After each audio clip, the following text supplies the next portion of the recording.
Muito boa noite, meus amigos. Muito boa noite. Muito boa noite. 4 de outubro de 2024, né? Uma data. Que data, hein? Muito boa noite. Essa é a 7ª live de uma série que eu estou programando para 10 sobre os 80 anos de Frei Beto. Boa noite, Jair. Os 80 anos de Frei Beto, né? A ideia é fazer algumas lives, 10 lives, pegando livros e temas relativos à trajetória deste frei, chamado Frei Beto, que eu tenho imensa admiração, acho uma das figuras mais importantes desse país hoje, uma figura muito relevante nesse país, né? Um religioso católico romano, mas muito aberto, ecumênico, um homem que tem uma trajetória extraordinária, né? Além de religioso, combateu a ditadura, foi preso, foi torturado, saiu da prisão. Então, assim, organizou trabalho de base, trabalho popular, foi da pastoral operária, das comunidades eclesiais de base, viveu um momento importante chamado Teologia da Libertação na Igreja Católica. Então, Frei Beto tem uma trajetória singular, né, na história desse país, e além de tudo, um grande escritor. Para vocês terem uma ideia, Frei Beto tem 74 livros. Frei Beto tem 74 livros escritos, né? Livros de teoria, jornalismo, política, educação, romances. Ele é um grande romancista, tal, né? Então, uma pessoa que tem uma trajetória, né, significativa na história desse país, uma pessoa que tem uma história muito importante, né, nesse país. Eu diria que é uma figura fundamental, né, nesse país. Eu concordo aí com o Jair, perfeito, né? Uma figura importante dos direitos humanos, tal.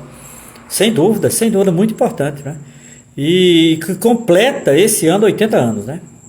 O mês passado, eu tive a honra de entrevistá-lo juntamente com o meu amigo Urbano, que é professor da PUC, para o canal da TV A Comuna. Quem quiser ver, está lá na TV A Comuna. Nós temos uma entrevista com o Frei Beto para lembrar os 80 anos dele. Eu e Urbano o entrevistamos. Muito lúcido, absolutamente lúcido, consciente, né, da realidade que está vivendo.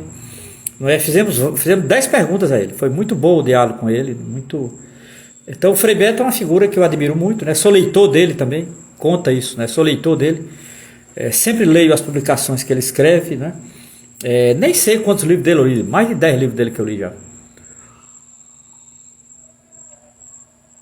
Então hoje a 7ª live está intitulada Frei Beto e o Trabalho de Base. Esse é o tema da live de hoje. Nós já trabalhamos com a educação popular, já trabalhamos com o catecismo popular, já trabalhamos com fidel à religião, já trabalhamos com batismo de sangue, não é? Já trabalhamos com, para mim, o livro dele mais importante na minha vida, chamado Oração na Ação. É um livro de 1977. Um livro extraordinário, esse livro, extraordinário. Oração na Ação, publicado pela editora Civilização Brasileira, nos anos 70 ainda, quando ele fazia trabalho de base em Vitória do Espírito Santo. Então eu fiz live sobre esses 6 livros, né, e 6 temas. Esta é a 7ª live, intitulada Frei Beto e o Trabalho de Base. Veja, para entender o trabalho de base na vida, na trajetória e nos livros de Frei Beto, eu acho que é fundamental entender a formação dele, né? A formação intelectual de Frei Beto. Eu não vou aqui entrar em detalhes da vida pessoal dele, até porque eu não conheço, né? Tem uma biografia dele, mas eu não li essa biografia. Eu sei que tem uma biografia dele. Eu vi um documentário sobre ele, tem um documentário sobre ele, intitulado A Cabeça Pensa Onde os Pés Pisam, que é uma tese dele, né? A Cabeça Pensa Onde os Pés Pisam, é um documentário sobre ele. Eu recomendo que vejam, está no YouTube, isso eu vi, mas eu não li nenhuma biografia dele. Então, assim, eu não vou entrar em detalhes na vida dele, mas eu vou trabalhar a formação dele a partir das publicações dele e da militância, né? Dele, Frei Beto. Então, para os que chegaram agora, o tema da live de hoje é Frei Beto e o trabalho de base. É claro que, se alguém perguntar, Romero, essa temática, trabalho de base em Frei Beto, não é apenas uma reflexão do passado. Claro que não. Eu não tenho interesse de ficar limitado ao passado, longe disso. Eu acho que a reflexão que eu vou fazer sobre Frei Beto, sobre o passado de Frei Beto hoje, ela tem incidência no debate contemporâneo, né? E vou ser muito sincero com vocês. Eu acho que esse é um problema sério das esquerdas. Mas sério das esquerdas. Eu tenho uma desconfiança, não quero aqui ser arrogante, nem quero dar uma de profeta, né? Do profeta do passado, né? Mas eu acho que as esquerdas brasileiras nunca souberam trabalhar com a educação de base, né? Nunca souberam. Na verdade, se aproximaram, chegaram perto e tal. Mas eu tenho a impressão que as esquerdas brasileiras, todas, sem exceção nenhuma, elas nunca souberam fazer trabalho de base. Isso é um problema, eu acho, né? E eu não estou dizendo isso porque Frei Beto disse, eu nem sei se ele disse isso, mas algumas críticas que ele faz às esquerdas está muito vinculado ao trabalho de base, né? Todas as críticas que Frei Beto fez, né, a trajetória das esquerdas na América Latina passa sempre pela dificuldade que a esquerda tem com o trabalho de base. A esquerda brasileira, ela é muito classe média, ela é muito branca, ela é muito elitista e ela é muito vanguardista. A esquerda brasileira, ela tem algumas características que são inimigas do trabalho de base. São inimigas do trabalho de base. É uma esquerda muito branca, é uma esquerda muito classe média, é uma esquerda muito elitista e é uma esquerda muito vanguardista, né? Acredita muito naquela vanguarda iluminada que vai conduzir a revolução, acredita muito no elitismo, essa coisa muito separada, né, das condições de vida das camadas populares. De um modo geral, a esquerda brasileira, ela se comporta mais como rico do que como universo popular. Romero, isso é um problema grave. E se você disser, mas você está fora da esquerda, eu não estou nessa esquerda. Eu estou fazendo a crítica de uma esquerda que eu faço parte. Repito, estou fazendo uma crítica de uma esquerda que eu faço parte. É uma esquerda muito classe média, é uma esquerda muito branca, é uma esquerda muito elitista, é uma esquerda muito vanguardista. Essas 4 características são características anti-educação popular. Para Frei Beto, o método da educação de base só tem um. O método do trabalho de base só tem um, que é a educação popular. Então, educação de base, o método chama-se educação popular. Educação popular não se aprende em universidade, não se aprende em escola, né? Educação popular não se aprende unicamente lendo livro, né? Educação popular é um jeito de trabalhar com o povo que requer, acima de tudo, uma certa paciência histórica para se inserir na vida do povo. Sem isso, não. Sem isso é aquilo que eu repito sempre, né? O defeito da esquerda é histórico na relação com o povo. Por isso que eu parto do pressuposto seguinte, que a esquerda não sabe fazer trabalho de base. Por quê? Porque é uma esquerda muito branca, é uma esquerda muito elitista, é uma esquerda muito vanguardista e é uma esquerda muito sem paciência, né? Sempre preocupada com poder, com cargo, com parlamento, etc. Então, é uma esquerda muito de classe média, né? Vamos ser sinceros, a esquerda brasileira tem classe, e tem cor também, mas tem classe prioritariamente.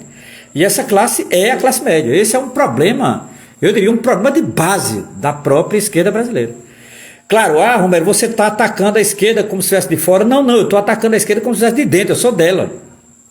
Eu não omito a minha posição, né? A minha posição de classe, eu estou dentro dela, inclusive. Então veja, Frei Beto, ele para mim é um horizonte, tanto voltando para o passado como apontando para o futuro, um horizonte para entender, né, o que de fato é educação de base. E a minha hipótese em Frei Beto é partir do passado dele, é partir da formação dele, para entender como ele entende, né, a educação de base. Veja, eu vou tratar, a minha live ela só dura no máximo uma hora, né? Eu divido a live em 2 partes. A primeira parte é a formação de Frei Beto e a segunda parte é o que eu chamo de alguns aspectos do trabalho de base de Frei Beto. Então, a formação de Frei Beto, alguns aspectos do trabalho de base de Frei Beto. Pronto, a live vai se resumir a isso. Indicarei uma bibliografia no decorrer da live, que eu acho importante, né? Alguns livros, alguns textos, poucos, né? Que são importantes para Frei Beto, que são importantes para compreender Frei Beto, etc. Tal, e também para entender, não é, a noção do trabalho de base. Então, eu parto do seguinte pressuposto, Historicamente, a esquerda brasileira nunca soube fazer trabalho de base. Chegou perto, mas nunca soube. E nunca soube fazer trabalho de base porque a esquerda brasileira tem um problema, eu diria, um defeito de fabricação.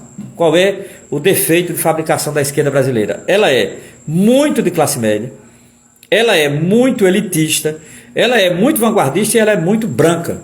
Essa é o quadro geral da esquerda brasileira. Pertencer à classe média não é que é um defeito, não é um defeito de ser de classe média, mas é uma condição. E eu tenho que saber os limites dessa condição. E muitas vezes a esquerda não sabe. A esquerda quer ser uma coisa que não é. Esse é o problema, entendeu? Danado, né? Complicado. Sei que amanhã tem eleição. Sei que as eleições vão ser complicadíssimas amanhã para prefeito e vereador. Sei que a direita e a extrema-direita está na vanguarda desse processo. Sei que a esquerda perdeu muito terreno nesse processo. E sei que o governo Lula que eu votei não tem ajudado nesse trabalho de base, principalmente no combate ao fascismo, né? O combate ao fascismo dos últimos anos nesse Brasil tinha que ser um primado da esquerda brasileira e particularmente do governo Lula. Paciência, não foi, né? Não serei eu que vou ensinar Padre Nosso a vigário, estou fora. Então veja, saindo dessa breve nota conjuntural, a minha live vai se resumir hoje à formação de Frei Beto e alguns aspectos da educação popular para Frei Beto. Primeiro, a formação política, intelectual e religiosa de Frei Beto vai se dar nos anos 60. Frei Beto viveu um período de profundo otimismo do Brasil, talvez o período mais otimista do Brasil no século XX, que foi essa passagem dos anos 50 para os anos 60. O governo Juscelino, Bossa Nova, Cinema Novo, Teatro de Arena, Teatro Oficina. É um período, de fato, a cultura brasileira deu um salto de qualidade. Ligas Camponesas, não é? o MCP de Pernambuco, o Movimento Cultural Popular Pernambucano, que deu figuras como Ariano Suassuna, o próprio Paulo Freire, Hermílio Borba Filho, Jomar Muniz de Brito, não esqueçamos, né? Jomar está bem velhinho lá no Recife. Né? Eu fiquei muito triste quando eu vi, né, numa cadeira de roda, já bem velhinho. Jomar foi um militante importante da cultura popular pernambucana e paraibana, foi meu professor na Universidade Federal da Paraíba. Jomar é uma figura fundamental, né? E foi toda dessa geração, né? Essa geração que fez a passagem anos 50 para os anos 60. Então veja, Frei Beto é filho dessa geração. Frei Beto é filho dessa geração que viu o Brasil ter otimismo, com o governo Juscelino Kubitschek, com a Bossa Nova, com o Cinema Novo, com o Teatro de Arena, com o Teatro Oficina, com a UNE, com o CPC da UNE, com o MCP, com as Ligas Camponesas de Francisco Julião e com a ideia de Revolução Brasileira. Ali por volta de 1961, 3 anos antes do golpe, havia um movimento chamado POLOP, Política Operária, que havia rachado com o PCB e que falava em Revolução Brasileira. O caráter da Revolução Brasileira. Eu me lembro aqui muito de Rui Mauro Marini. Não sei se alguém leu aqui. Rui Mauro Marini, né? Rui Mauro Marini é absolutamente fundamental nesse debate ali entre 60 e 61 sobre o caráter da Revolução Brasileira. E de certa forma, Frei Beto viu isso de perto, né? Era bem jovem, estava ali na sua formação acadêmica e religiosa, né? E havia esse debate do caráter da Revolução Brasileira, os temas da Revolução Brasileira, a recepção da obra de Marx, o Seminário Marx organizado pelo pessoal da USP, o Teatro de Arena, o Teatro Oficina, o método de Paulo Freire, a ideia de educação popular. Havia um caldo cultural progressista absolutamente fundamental que se inicia nos anos 50 e vai ter seu ponto mais alto em 64, quando a ditadura vai perseguir e caçar essa geração, né? Eu diria que quem brecou esse caldo cultural progressista foi o golpe de 64 e a ditadura que se instalou. Veja, Frei Beto é filho disso. Frei Beto é filho do primeiro momento, que é o otimismo com a ascensão popular, com as lutas populares, com as ligas camponesas, com o Teatro de Arena, Teatro Oficina, Cinema Novo, Bossa Nova e etc. Frei Beto viu esse otimismo e Frei Beto viu o golpe de 64 Frei Beto viu que essa esquerda, ela se iludia com ela mesma. Ela acreditava que tinha um povo, ela acreditava que fazia trabalho de base, ela acreditava, mas não fazia nada. Nesse sentido, quando veio o golpe, a esquerda não reagiu ao golpe, né? O golpe, ele se instalou no Brasil em 64 sem um tiro dado pela esquerda, sem uma reação.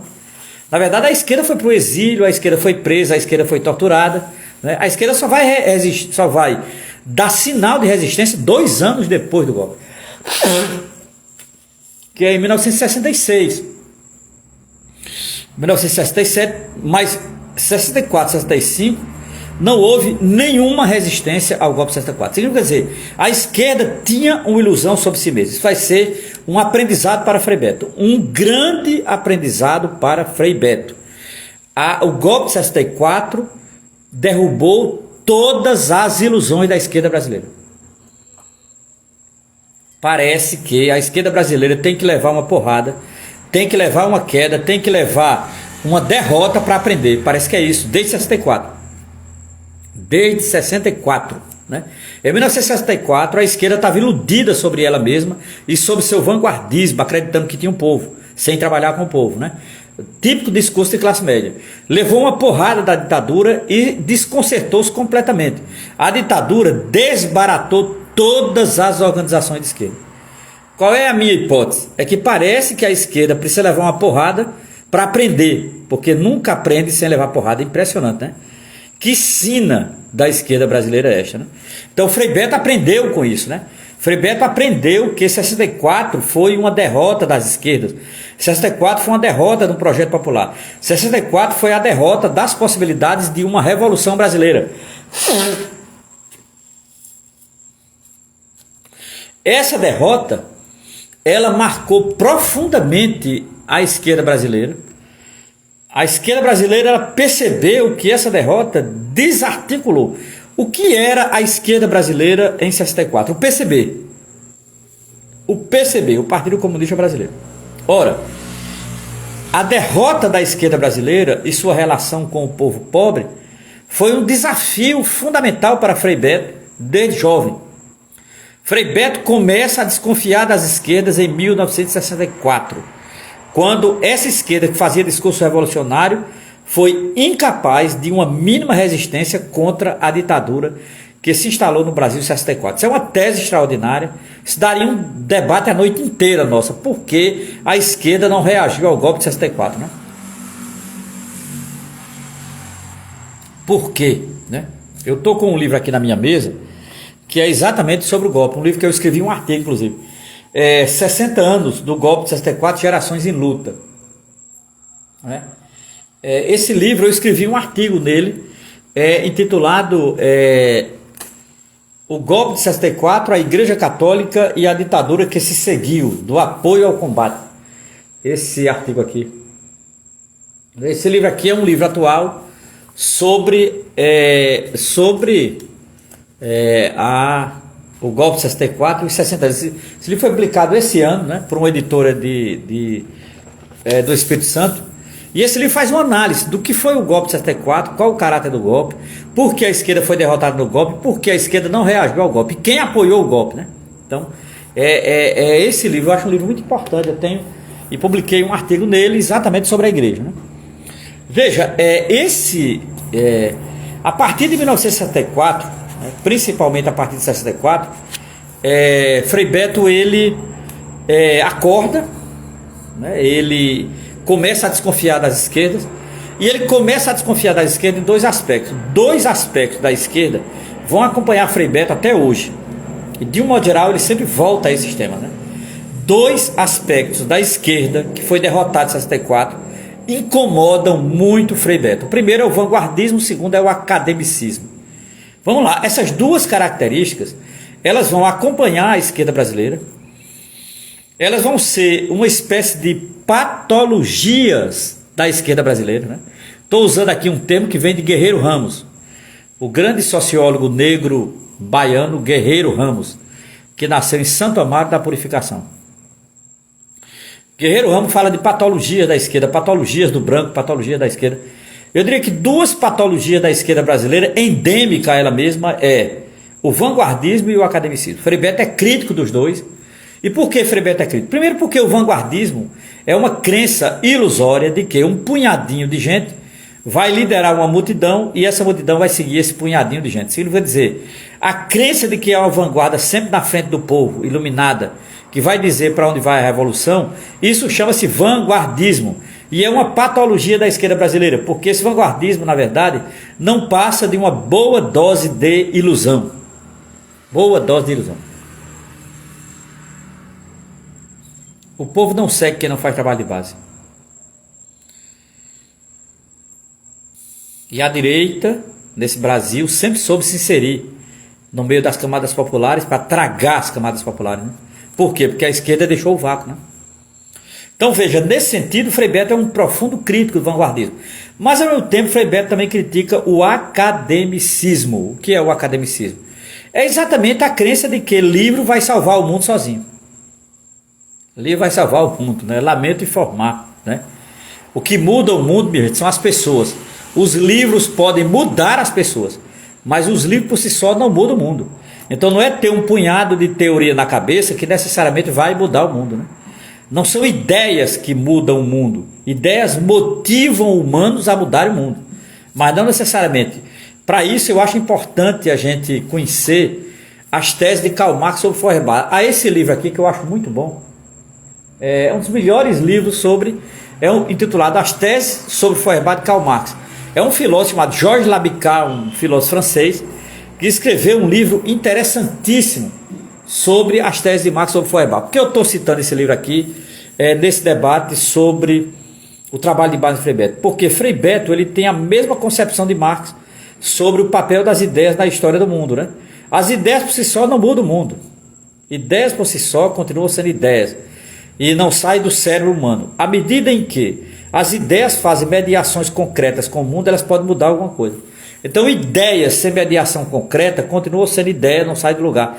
Isso é uma das teses de Karl Marx sobre Ludwig Feuerbach. Né? Essas teses de Feuerbach foram publicadas como anexo, são 11 teses. Foram publicadas como anexo da obra chamada A Ideologia Alemã, de 1846, de Karl Marx e Friedrich Engels. Frei Beto é muito simpático a essas teses, ele sempre cita, volta tal, porque são teses extraordinárias. De fato, só são uma página e meia, mas Marx foi absolutamente brilhante nessas teses. Não é? E aí esse livro aqui, comentando tese por tese, deste filósofo francês saudoso, já falecido, chamado Georges Labicar, né, As Teses de Karl Marx sobre Feuerbach. É um livro que eu sempre uso na formação com o MST, na formação que eu trabalho com alguns movimentos sociais e populares, e mesmo na formação do movimento estudantil das universidades. Ora, Frei Beto vai descobrir ali no final dos anos 60 que as duas grandes patologias da esquerda brasileira é o vanguardismo e o academicismo. O academicismo sendo a crença de que as pessoas mudam o mundo a partir de livro, a partir de ideia, sem mediação concreta alguma. Isso é uma profunda ilusão, não é? E esse pecado, entre aspas, tem o nome de academicismo. Ora, Frei Beto será preso em 69 por conta de combater a ditadura e apoiar o movimento estudantil, não é? E na prisão Frei Beto vai viver uma grande transformação, segundo ele mesmo, e você pode encontrar essa história no livro chamado Essa Escola Chamada Vida. É uma entrevista longa dada por Frei Beto e Paulo Freire ao jornalista Ricardo Couto. Esse livro foi publicado pela editora Ática nos anos 80. Nesse livro, nessa entrevista, essa escola chamada Vida, Frei Beto vai falar da prisão dele, né? A prisão, como foi, a tortura, ver as pessoas sendo torturadas, a prisão junto com o Frei Tito, etc. E nessa prisão, Frei Beto, ele vai aprender na tora, trabalhar com presos comuns, porque eles vão ser transferidos para a cela de presos comuns, e ele vai fazer um trabalho de educação popular dentro da cadeia, usando teatro, usando palavra, usando conversa, usando diálogo. Frei Beto percebeu que a inserção na vida das pessoas a partir do diálogo é uma maneira fundamental de praticar o que ele chama de educação popular. É uma maneira de praticar a educação popular. O diálogo inserido na vida das pessoas, né? O diálogo em contato com as pessoas, o diálogo inserido o diálogo marcadamente encharcado pelo universo popular. Sem estar molhado pelo universo popular, dificilmente temos educação popular, né? Educação popular não é uma teoria que vive na cabeça das pessoas. Frei Beto vai aprender isso na prisão, primeiramente, né? Quando vai ter contato com presos muito pobres, pessoas que foram presas, na maioria injusta, uma boa parte negros e negras, negros, né? Porque ele estava numa prisão masculina. Então, assim, a prisão, ela vai levar Frei Beto a conhecer a realidade profunda desse Brasil, né? Frei Beto percebe que na prisão, e principalmente em contato com os presos comuns, a realidade desse Brasil é muito mais profunda do que imaginamos, né? E a classe média, ela estava profundamente equivocada sobre o povo, né? Como sempre, né? Como sempre. E Frei Beto, ele passa esse tempo preso, faz um trabalho interessante de educação popular. Ele sai da prisão ali por volta de 72, 73, e ele vai morar em Vitória do Espírito Santo, na capital, né, do Espírito Santo, Vitória. E lá ele vai morar numa favela, e nessa favela ele vai morar com alguns colegas e ele vai fazer um trabalho com o povo, concretamente, né? Agora fora da prisão, o trabalho que ele fez na prisão, ele procura repetir agora fora da prisão, numa favela, né, trabalhando literalmente com educação popular. E morando com o povo, pegando ônibus, passando as dificuldades com água e eletricidade, conversando com as pessoas, trocando ideia, acolhendo, aconselhando, recebendo conselho, né, e organizando o povo para as lutas. Frei Beto não foi morar na periferia como passeio ou como desencargo de consciência. Ele foi morar na periferia para se organizar com o povo, para fazer com que o povo avance na consciência. É preciso se organizar com o povo para fazer que o povo avance na consciência. Entenderam, minha gente? Isso é fundamental. Sem isso não há educação popular. Não há de jeito nenhum. Aí o que há, na verdade, é populismo, né? Aí é populismo barato, inclusive. Ora, nesse sentido, Frei Beto vai para o Espírito Santo, vai para a capital Vitória, vai morar numa favela, e essa favela será um laboratório de educação popular para Frei Beto. A partir dessa favela, Frei Beto vai definir um princípio na vida dele, que é: todo trabalho de base é um trabalho de educação popular. Só há trabalho de base se houver educação popular. Ponto. Isto é Frei Beto. Isso é uma tese fundamental do Frei Beto ainda hoje, né? É uma posição de princípio de Frei Beto. É difícil? É difícil. Se fosse fácil, todo mundo fazia, né? É difícil. Exige consciência, exige leitura, exige contato, exige diálogo, exige mudar a linguagem. Para vocês terem uma ideia, como é exigente o trabalho de base. Trabalho de base, meu gente, não é trabalho eleitoral, por favor. Não confundamos trabalho de base com trabalho eleitoral. Trabalho eleitoral é um trabalho sazonal, tem sua importância. Mas trabalho eleitoral não é trabalho de base, mesmo que você vai fazer campanha numa periferia. Fazer campanha numa periferia não é trabalho de base. Então, nesse sentido, trabalho de base vai muito além de campanha eleitoral. O trabalho de base é um contato concreto com as pessoas em que, me juntando a elas, eu ajudo no processo de formação para que se avance na consciência, seja para reivindicar água, luz, saneamento, transporte e mesmo se organizar eleitoralmente e discutir política partidária, tal. Mas trabalho de base não é unicamente trabalho eleitoral, né? Trabalho de base tem como princípio a educação popular, não é, para Frei Beto. E a partir daí, a partir desse trabalho de base, a partir desse trabalho educacional, não é, Frei Beto vai ajudar na formação das SEBs, das chamadas Comunidades Eclesiais de Base. As SEBs terão um encontro chamado Intereclesial de SEBs. O primeiro intereclesial nasce na segunda metade dos anos 60, dos anos 70, inclusive na Vitória, onde morava Frei Beto. Frei Beto começa a participar da formação das comunidades eclesiais de base, da formação do intereclesial de base, e consequentemente Frei Beto acaba virando um assessor das comunidades eclesiais de base do Brasil. Nesse momento em que começam a aparecer as SEBs, É um período de ouro da chamada teologia da libertação. Frei Beto vive na pele a teologia da libertação. Frei Beto vive na pele as organizações populares. Frei Beto vive na pele uma religião engajada, uma religião inserida, que é o catolicismo da teologia da libertação. Então, nesse momento, Frei Beto vai viver a experiência das SEBs, a experiência dos intereclesiais e a experiência da chamada teologia da libertação. Depois, Frei Beto vai para São Paulo e lá ele procura articular uma organização da igreja chamada PO, Pastoral Operária. Frei Beto começa a participar da organização da Pastoral Operária já em 78. A Pastoral Operária de São Paulo, ele é assessor da Pastoral Operária, depois ele vai trabalhar no ABC Paulista, Santo André, São Bernardo e São Caetano. Ele conhece Lula e conhece todo aquele debate sindical que está ocorrendo exatamente ali, 78, 79, 80, né? Frei Beto começa a dar curso para o Sindicato dos Metalúrgicos de São Bernardo.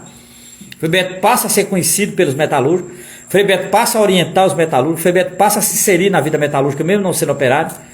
Frei Beto passa a fazer um trabalho em nome da igreja com os operários. E esse braço da igreja junto aos operários é a Pastoral Operária, né? Frei Beto passa a fazer parte da Pastoral Operária, né? E passa a criar, digamos assim, toda uma experiência com a Pastoral Operária, né? E é muito interessante esse período, porque será o período mais rico da formação de Frei Beto. Será um período riquíssimo dele.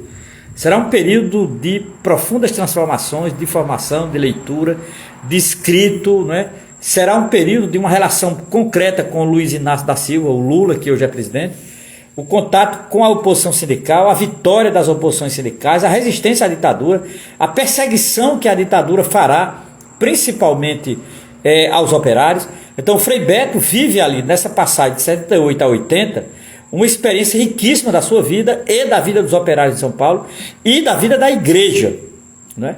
Frei Beto vai ter contato com a CNBB, Frei Beto vai assessorar a CNBB, Frei Beto vai assessorar as comunidades eclesiais de base, Frei Beto vai estar junto com a Pastoral Operária. Significa dizer, Frei Beto vive trabalhando com educação popular.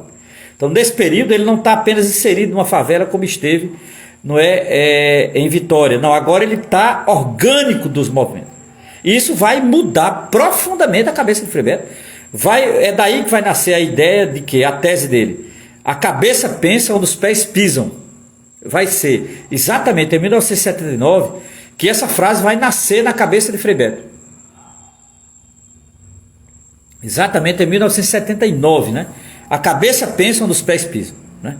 E aí eu diria que isso passa a ser um primado para a chamada educação popular no Brasil, né? Nesse período, ele vai ter contato direto com os operários, né? Repare que era ainda uma ditadura, mas uma ditadura que já estava no fim, né? E a partir daí, a partir desse trabalho de educação popular, a partir desse trabalho com as oposições sindicais, a partir desse trabalho com a organização sindical, com a organização operária, com a pastoral operária, começa a surgir a ideia de uma central sindical. Não dá para ficar apenas no ABC, é preciso tentar dar unidade às lutas dos trabalhadores espalhados pelo Brasil.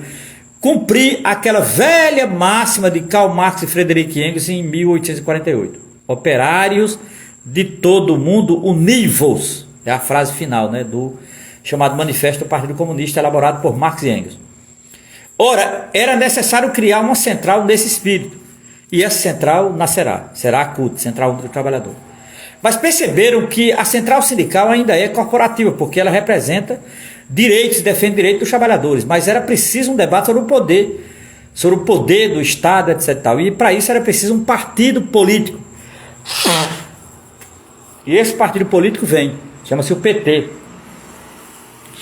Partido dos Trabalhadores. Frei Beto viu nascer o PT, Frei Beto viu nascer a CUT, e viu nascer a CUT e o PT a partir de uma demanda exatamente do movimento popular.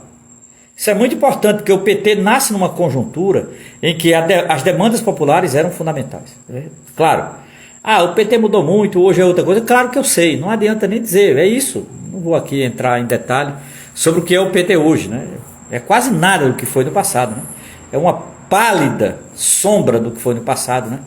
É uma pálida memória, uma tímida memória do que foi no passado. Paciência, é o que temos para hoje.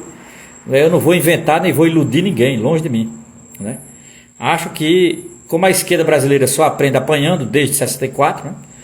Amanhã pode ser uma porrada grande. Eu espero que não, mas tudo indica que sim. Não é? E eu não vou ficar contra a realidade. Se a realidade disser que é isso, paciência, nós temos que encarar a realidade como ela é e não ficar criando subterfúgio ou ilusão sobre a realidade. Não ajuda em nada, em nada. Mesmo que as ilusões sejam boas e confortem nosso coração, mas paciência, ilusão que conforta o coração continua sendo ilusão, né? Nesse sentido, o fim da ditadura foi muito importante para Frei Beto, porque veio o CUT-PT, depois em 84 veio o MST. Eu acho que é muito interessante o nascimento do MST em 84, porque será um trabalho com os camponeses que foram muito atingidos pela ditadura, né? A ditadura massacrou os camponeses, a ditadura não fez reforma agrária, a ditadura concentrou renda, a ditadura ajudou o latifúndio, a ditadura criou o Proálcool para beneficiar o usineiro. A ditadura foi uma verdadeira mãe para o latifúndio brasileiro e para os latifundiários. Então era necessário que houvesse uma organização camponesa para se contrapor a isso. Essa organização camponesa chama-se-á MST e nascerá em 1984 com o apoio da Teologia da Libertação, e Frei Beto estava no meio. Então Frei Beto tanto tem contato com o movimento operário na cidade e as lutas urbanas, como ele vai ter contato com o MST e com a luta rural a partir do próprio MST, né? Frei Beto também será um auxílio, né, no MST, por conta de que a Teologia da Libertação, ela apoiará o MST, e muitas figuras ligadas à Teologia da Libertação vão formar o MST, como é o caso do líder atual, chamado João Pedro Stedley, que foi seminarista, veio da igreja, etc. Ora, isso vai ser um retrato importante dos anos 80, né? Eu recomendo a quem me acompanha aqui nas lives 2 filmes para entender bem os anos 80. O primeiro filme é de 1984, chama-se Cabra Marcado para Morrer. O segundo filme é de 1985, de Oswaldo Caldeira, chamado Muda Brasil. Então, recomendo esses 2 filmes para entender os anos 80. Muda Brasil, de Oswaldo Caldeira, e Cabra Marcado para Morrer, de Eduardo Coutinho. Ora, nesse sentido, os anos 80 vai ser o verdadeiro educador dos movimentos sociais e populares. Por quê? Porque os anos 80 vem o fim da ditadura, o nascimento da CUT, o nascimento do PT, o nascimento do MST, vem a luta pelas diretas já em 84, depois da derrota vem o debate da Constituinte em 86, a Constituição de 88 e as eleições de 89. Nas eleições de 89, Lula passa para o segundo turno e vai disputar com o Fernando Collor. Será a grande surpresa da década de 80. Lula será o grande nome da política nos anos 80, né? Vem de baixo do movimento sindical, do movimento operário, da Igreja Católica, da esquerda católica, ascende a política, é deputado federal, o deputado federal mais votado de São Paulo, deputado constituinte, deputado da Constituição e candidato, né, da chamada Frente Brasil Popular em 89 para presidente da República, e quase ganha, quase, né, se não houvesse a manipulação da Rede Globo. Então, nesse sentido, os anos 80 são absolutamente fundamentais para entender a educação popular, né? Para Frei Beto, a educação popular preparou PT, CUT, MST, etc. O chamado trabalho de base. A CUT nasce da base, o PT nasce da base, o MST nasce da base. Se hoje não estão assim, meu amigo, entendamos a conjuntura, mas eu não posso desconsiderar a história. Não podemos desconsiderar a história. Não é papel de ninguém da esquerda desconsiderar a história. Então, nesse sentido, eu diria que a formação do pensamento de Frei Beto começa nos anos 60, dos anos 70 e se consolida nos anos 80. Até hoje ele não mudou mais. Então, nesse sentido, Frei Beto é um autêntico e histórico educador popular. Autêntico, histórico e educador popular. Filho de um grande livro de Paulo Freire chamado Conscientização. Esse livro é marcante para Frei Beto. Marcante, marcante mesmo. Esse livro é um roteiro de experiências com a educação popular no Brasil e na América Latina extraordinário. Eu sempre recomendo este livro. Conscientização, do velho e bom Paulo Freire. Fundamental, né, para entender esse processo. Então veja, Frei Beto, ele entende a educação popular, ele se forma em educação popular a partir dos anos 60 já. Não é? Quando ele percebe que a ditadura se instalou no Brasil e a esquerda não conseguiu reagir. Né? Uma esquerda muito elitista, uma esquerda muito vanguardista e, acima de tudo, uma esquerda muito academicista, muito sem entender a dinâmica, né, do horizonte popular. Frei Beto começa a desconfiar da esquerda brasileira a partir de 66. A incapacidade de reagir à ditadura, a incapacidade de organização, as disputas internas inúteis e, principalmente, um certo pensamento de classe média que entra na esquerda brasileira. Era preciso quebrar com isso para que, de certa forma, a esquerda encontrasse os rumos da educação popular. E Paulo Freire, nesse livro, Conscientização, sugestivamente, nesse livro é fundamental, né? E para Frei Beto, a educação popular não se resume à eleição, não se resume apenas a isso. A eleição é importante, a disputa eleitoral é importante, porque é importante disputar com a burguesia o aparelho do Estado. Agora, isso não é necessariamente a educação popular. Então, Frei Beto percebe que a educação popular é uma coisa mais funda, né? E aí vem todo o processo de formação dele, nos anos 60, a prisão, nos anos 70, a experiência de uma favela de Vitória, as SEBs, a Pastoral Operária, o PT, a CUT, o MST, e principalmente a década de 80, que aí eu recomendo o filme de Eduardo Coutinho, Cabra Marcado para Morrer, e o filme Muda Brasil, de Oswaldo Caldeira. É um filme sobre a Constituinte, a Constituição, as diretas já, e o nascimento do antigo PFL, né? É muito interessante esse filme chamado Muda Brasil, de Oswaldo Caldeira.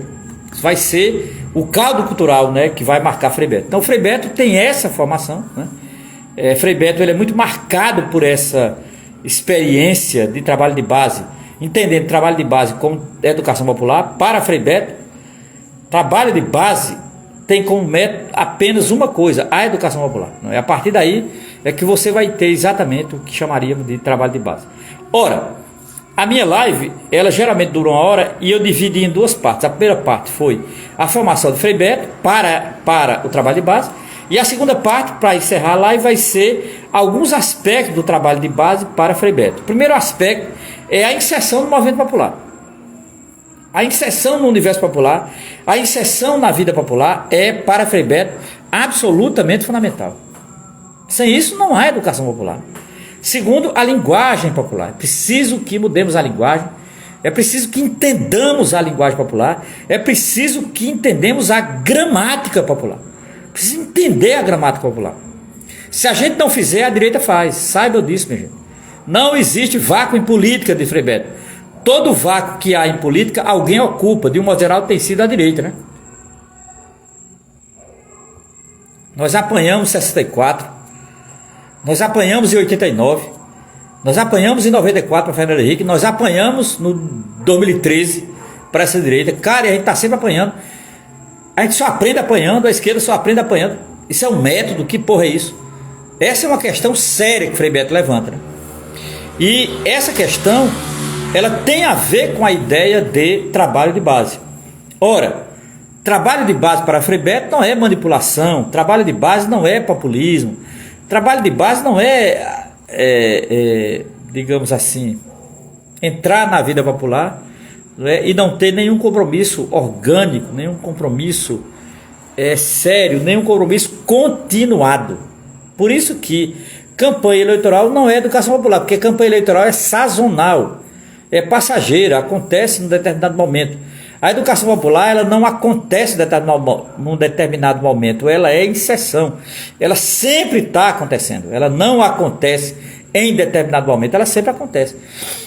Sem isso não há educação popular. Há um autor muito bom peruano chamado Oscar Hara Holiday. Esse cara escreveu um livro sobre como sistematizar experiências populares. Eu acho muito bom esse livro aqui, ó.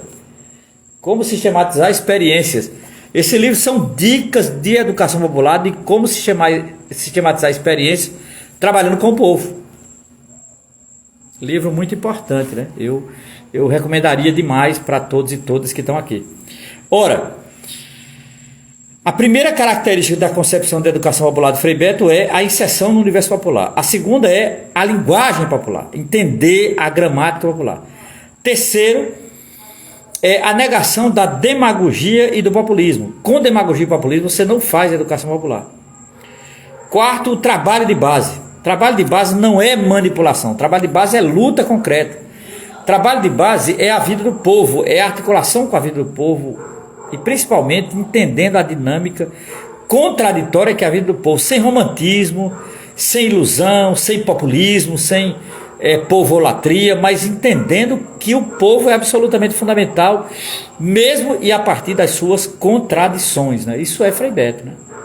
E por fim, Frei Beto traz uma dimensão, e eu queria terminar com isso, né? Uma dimensão da educação popular que eu acho importante e muitas vezes é mal interpretada. Muitas vezes é mal interpretada, que é a dimensão mística. Para Frei Beto, a dimensão mística ela é fundamental para se inserir no universo popular. O nosso povo é um povo religioso, para o bem ou para o mal, contraditoriamente, ligado a igrejas pentecostais ou não pentecostais, mas o nosso povo é religioso e nós não podemos desconsiderar essa dimensão religiosa.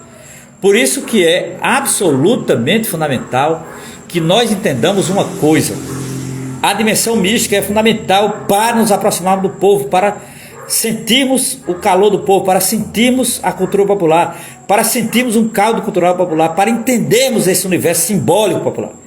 Mística é simbolismo, mística é dimensão simbólica. Há um texto de Ademar Borg, de 2008, maravilhoso, chamado A Mística, Parte da Vida e da Luta. Esse texto do militante e intelectual Ademar Borg. Esse texto está no livro que eu recomendo, e vou terminar recomendando esse livro à minha live, que é esse livro chamado Trabalho de Base, Seleção de Roteiros, organizado pelo CEPIS, publicado pela Expressão Popular, né? Organizado pelo educador popular Ranulfo Peloso. Muito bom, importante sabermos disso, né? Para entendermos, né, as lutas populares, os desafios, as derrotas do povo, as contradições do povo, né? Eu acho que isso é absolutamente fundamental. E Frei Beto, ele retoma do trabalho de educação popular, além da linguagem, além da gramática, além da inserção, além da crítica à demagogia, ao populismo, ao elitismo. É fundamental que o educador popular tenha e entenda uma dimensão mística para entender essa dimensão simbólica do povo. Nesse sentido, Frei Beto é absolutamente fundamental. Absolutamente fundamental. Eu diria que pensar os 80 anos de Frei Beto, celebrar os 80 anos de Frei Beto, ler os livros de Frei Beto, é, acima de tudo, entender aquilo que sempre foi o objetivo fundamental de Frei Beto, que é o trabalho de base. Frei Beto escreveu livros pensando nisso, Frei Beto se inseriu pensando nisso, Frei Beto dialogou pensando nisso, Frei Beto elaborou um projeto chamado Fome Zero, para o primeiro governo Lula pensando nisso. Frei Beto sempre teve como horizonte a dimensão popular, seja no pensamento, seja na ação, né? E para Frei Beto, há uma dimensão da vida popular brasileira e latino-americana, que é a dimensão mística. O nosso povo, eles precisam dessa dimensão simbólica. Falar de mística é falar de dimensão simbólica mesmo. Isso é fundamental, o simbolismo da cachaça, o simbolismo da comida, o simbolismo da luta pela moradia, o simbolismo do emprego, o simbolismo para viver a vida e encontrar alguma felicidade nesse mundo, a partir de tanto sofrimento, de desamparo, desemprego, falta de grana, muitas vezes falta de comida. É preciso encontrar uma mística para sobreviver a tudo isso. E o nosso povo tem estratégia própria para sobreviver a isso. O nosso povo tem estratégias de sobrevivência, sem nunca ter estudado na universidade ou escutado militante vanguardista fazendo discurso revolucionário ou pseudo-revolucionário, né? Então, nesse sentido, o trabalho de base é absolutamente fundamental para Frei Beto. O trabalho de base torna-se uma dimensão extraordinária da vida militante. E o trabalho de base é uma verdadeira escola de vida, né? E nesse sentido, para mim é fundamental ler as obras de Frei Beto, entender a concepção de trabalho de base de Frei Beto e entender uma coisa que é fundamental, que é nuclear no trabalho de base, que é a educação popular. O princípio fundamental de todo trabalho de base é a educação popular. A partir da educação popular, você vai ter uma série de desfechos, um grande corolário, né, de temas que são importantes e que estão no universo do trabalho de base. Frei Beto é uma figura-chave, né? Essa foi a 7ª live sobre Frei Beto, uma série em que estamos celebrando os 80 anos de Frei Beto, né? E aí eu tenho feito lives no sábado e no domingo a partir de livros ou temas vinculados à história de Frei Beto. Agradeço demais a todos e todas que estiveram aqui, né? Sei que amanhã a coisa não será fácil. Escrevi um texto sobre isso, né? Acho que a tragédia pode ser muito maior do que imaginamos.